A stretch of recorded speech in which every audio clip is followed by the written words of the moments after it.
क्या आपने कभी सोचा है कि बारिश आखिर आती कैसे है?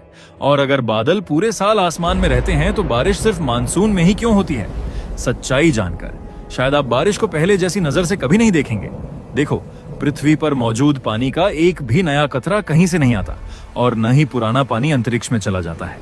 यानी हम करोड़ों सालों से उसी पानी को बार बार अलग अलग रूप में देख रहे हैं। इसे ही कहते हैं वाटर साइकिल। जब सूरज, समुद्र, नदियों और झीलों के पानी को गर्म करता है तो पानी धीरे धीरे इवापोरेट होकर वाटर वेपर में बदल जाता है।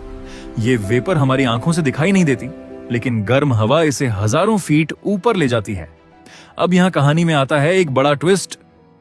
जैसे जैसे वेपर ऊपर जाती है, एटमॉस्फेयर ठंडा होता जाता है और फिर यही इनविजिबल वेपर हवा में तैर रहे टाइनी डस्ट पार्टिकल्स से चिपक कर छोटी छोटी वाटर ड्रॉपलेट्स में बदलने लगती है। यहीं से जन्म लेते हैं क्लाउड्स। लेकिन रुकिए, हर बादल बारिश नहीं करता।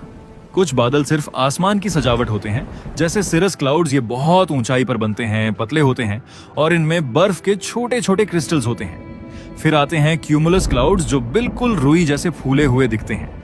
ये आमतौर पर साफ मौसम की निशानी होते हैं, लेकिन अगर आपको तेज बारिश, बिजली की गड़गड़ाहट और तूफान दिखाई दे तो समझ जाइए कि मैदान में उतर चुके हैं क्यूमुलोनिम्बस क्लाउड्स। ये कई किलोमीटर ऊंचाई तक बढ़ने वाले विशाल बादल होते हैं। इनके अंदर अरबों वाटर ड्रॉपलेट्स और आइस क्रिस्टल्स भरे होते हैं और यही बादल थंडरस्टॉर्म, लाइटनिंग और हेवी रेनफॉल का कारण बनते हैं। लेकिन अब सबसे बड़ा सवाल, अगर बादल तो पूरे साल बनते रहते हैं तो मानसून सिर्फ कुछ महीनों के लिए ही क्यों आता है? असल खेल बादलों का नहीं, हवाओं का है। गर्मियों में जमीन समुद्र की तुलना में बहुत तेजी से गर्म हो जाती है। इससे जमीन के ऊपर लो प्रेशर बनता है और समुद्र से नमी से भरी ठंडी हवाएं तेजी से जमीन की ओर दौड़ पड़ती हैं। इन्हें ही कहते हैं मॉनसून विंड्स। अब जैसे ही ये हवाएं पहाड़ों से टकराती हैं, इन्हें ऊपर उठना पड़ता है। ऊपर जाते ही तापमान तेजी से गिरता है। वाटर वेपर फिर से ड्रॉपलेट्स में बदल जाती है और शुरू हो जाती है मूसलाधार बारिश।